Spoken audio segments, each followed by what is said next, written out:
Hello students, my next video of Account Street, video number 3rd, Accounting Standards and IFRS। देखिए अभी हमने accounting principles पढ़े थे second video में। अब हम यहाँ बात करते हैं अकाउंटिंग स्टैंडर्ड्स। अकाउंटिंग स्टैंडर्ड्स क्या होता है, तो आइए देखते हैं accounting standards. Accounting standards are a set of guidelines. Accounting standards क्या है? गाइडलाइंस का एक सेट है। जनरली एक्सेप्टेड अकाउंटिंग प्रिंसिपल्स, जिसको हम शॉर्ट में गाप कहते हैं। GAAP, generally accepted accounting principles that are followed for preparation and presentation of financial statements.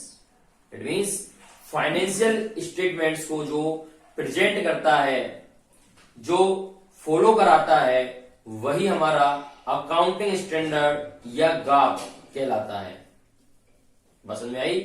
Gap या अकाउंटिंग स्टैंडर्ड किसे कहते हैं? जो कि हमारे अकाउंटिंग प्रिंसिपल्स को फॉलो कराता है, उनको प्रेजेंट कराता है, वही हमारा अकाउंटिंग स्टैंडर्ड कहलाता है। ओके, अकाउंटिंग स्टैंडर्ड्स के ऑब्जेक्टिव्स क्या है, क्या उद्देश्य है इसके, देखते हैं। आइए, number 1, minimize the diverse accounting policies and practices with the aim to eliminate them to the extent possible। ये क्या करता है? हमारी जितनी भी अकाउंटिंग पॉलिसीज हैं, जितनी भी हमारे अकाउंटिंग प्रैक्टिसेस हैं, उन सभी को कम से कम करके और कोशिश करता है कि उनका जो उद्देश्य है वो कम से कम में ही हमें प्राप्त हो सके। यानी कि जितनी भी हमने अपनी नीतियां अपनाई हैं, जितनी भी अकाउंटिंग में हमने प्रैक्टिसेस को अपनाया है, उन सभी को हम कम से कम करके अपने उद्देश्य तक आसानी से पहुंच सके। यही इसका पहला ऑब्जेक्टिव है। सेकेंड ऑब्जेक्टिव क्या कहता है? Promote better understanding of financial statements. It means financial statements को आसानी से समझा जा सके, इसके लिए उसे प्रमोट करता है, इसके लिए बढ़ावा देता है, ताकि आसानी से उसे हम समझ सके। Third is understand significant accounting policies adapted and applied. It means accounting standard के द्वारा आपने जो भी पॉलिसी एडेप्ट की है, जिनका आपने यूज किया है, उन सभी को आसानी से समझा जा सके, ये उद्देश्य भी इसका है। यानी कि जो भी पॉलिसी आप यूज कर रहे हैं अपने अकाउंटिंग स्टैंडर्ड्स में, अपने अकाउंटिंग फाइनेंशियल स्टेटमेंट्स में, उन सभी पॉलिसीज को, उन सभी रूल्स प्रिंसिपल्स को आसानी से आप समझ सकें, ये कार्य भी अकाउंटिंग स्टैंडर्ड का होता है। फोर्थ उद्देश्य है इसका enhancing reliabilities of financial statements. It means financial statements को विश्वसनीयता बनाना, यानी कि फाइनेंशियल स्टेटमेंट्स को इस प्रकार से तैयार किया जाए कि उस पर आसानी से विश्वास किया जा सके। यह भी इसका उद्देश्य है। अगर अकाउंटिंग स्टैंडर्ड के अंतर्गत रूल्स को एडेप्ट करते हुए तैयार किए गए हैं हमारे फाइनेंशियल स्टेटमेंट्स, तो वो विश्वसनीय माने जाते हैं। तो ये आपका अकाउंटिंग स्टैंडर्ड हो गया। बहुत ही छोटी लैंग्वेज में अभी समझ में आ गया होगा, ज्यादा कुछ खास नहीं है इसमें। आइए अब हम चलते हैं एक IFRS। सबसे पहले IFRS की फुल फॉर्म आपको पता होनी चाहिए। तो IFRS की फुल फॉर्म क्या है वो मैं आपको बताता हूं। International financial reporting standards.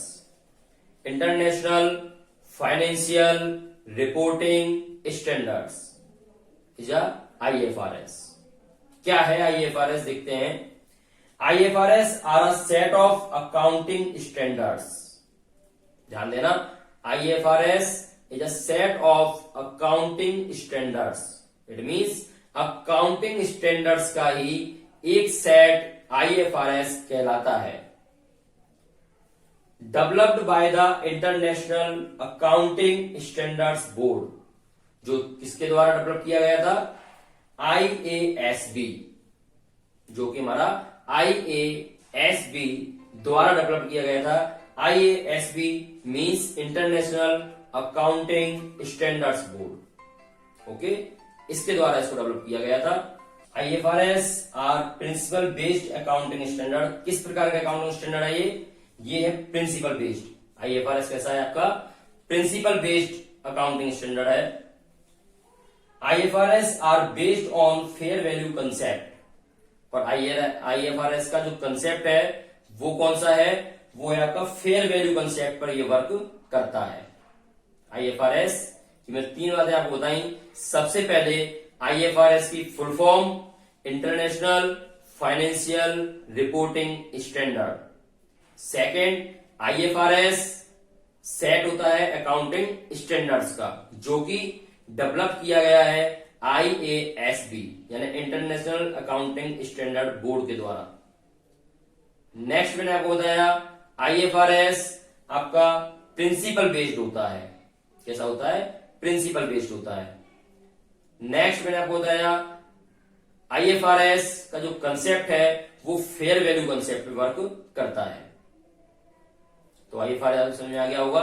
आइए नेक्स्ट पे चलते हैं हम गाप। देखिए गाप और अकाउंटिंग स्टैंडर्ड एक ही बात है, बट फिर भी हम एक बार और गाप को देख लेते हैं। आइए गाप क्या है? सबसे पहले गाप की फुल फॉर्म आपको पता होनी चाहिए, जनरली एक्सेप्टेड अकाउंटिंग प्रिंसिपल्स। देखिए गाप और अकाउंटिंग स्टैंडर्ड्स ये दोनों एक ही है, लेकिन फिर भी हम एक बार और गाप को देखते हैं। आइए, generally accepted accounting principles are the basic rules that define the parameters and concentrates within which accounting operates. It means जब आप अकाउंटिंग को ऑपरेट करते हैं, संचालित करते हैं, तो उसके मध्य में जितने भी हमारे मापदंड या कठिनाइयां आती हैं उन सभी को डिफाइन करने का जो कार्य करता है वो हमारा गाप करता है। बात समझ में आई? अकाउंटिंग को ऑपरेट करते टाइम जितनी भी हमारी परेशानियां आएंगी या उनको पैरामीटर्स किया जाएगा, मापा जाएगा, उन सभी को डिफाइन जो किया जाता है वो हमारे गाप के थ्रू किया जाता है, वही गाप कहलाता है। गाप और क्या कह रहा है? GAAP are rule based. GAAP कैसा है? Rule based. जबकि हम कह सकते हैं कि IFRS हमारा प्रिंसिपल बेस्ड था, लेकिन गाप हमारा रूल बेस्ड है। ओके, ये नियमों पर आधारित है, जबकि वो सिद्धांतों पर आधारित था। GAAP are based on historical cost concept. और ये किस कंसेप्ट पर आधारित है? हिस्टोरिकल कॉस्ट कंसेप्ट पर। IFRS हमारा फेयर वैल्यू कंसेप्ट पर आधारित था, जबकि गाप हमारा हिस्टोरिकल कॉस्ट कंसेप्ट पर आधारित है। तो आई होप आपकी समझ में आ गया होगा, ज्यादा हार्ड नहीं है। अकाउंटिंग स्टैंडर्ड क्या होता है, अकाउंटिंग स्टैंडर्ड के ऑब्जेक्टिव्स क्या हैं, IFRS मैंने आपको फुली समझा दिया है, और गाप ही अकाउंटिंग स्टैंडर्ड है, ये भी मैंने आपको अलग से और एक्सप्लेन कर दिया है।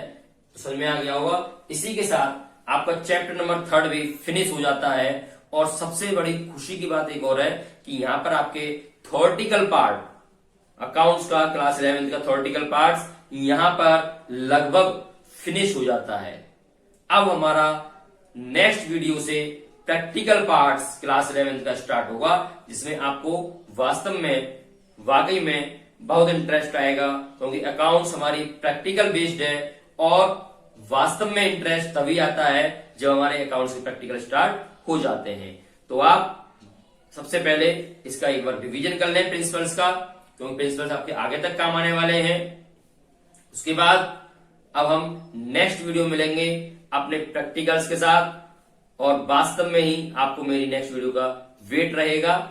तो देखते रहिए अकाउंट्स स्ट्रीट, और लाइक करें, सब्सक्राइब करें, शेयर जरूर करें। Okay, thank you so much.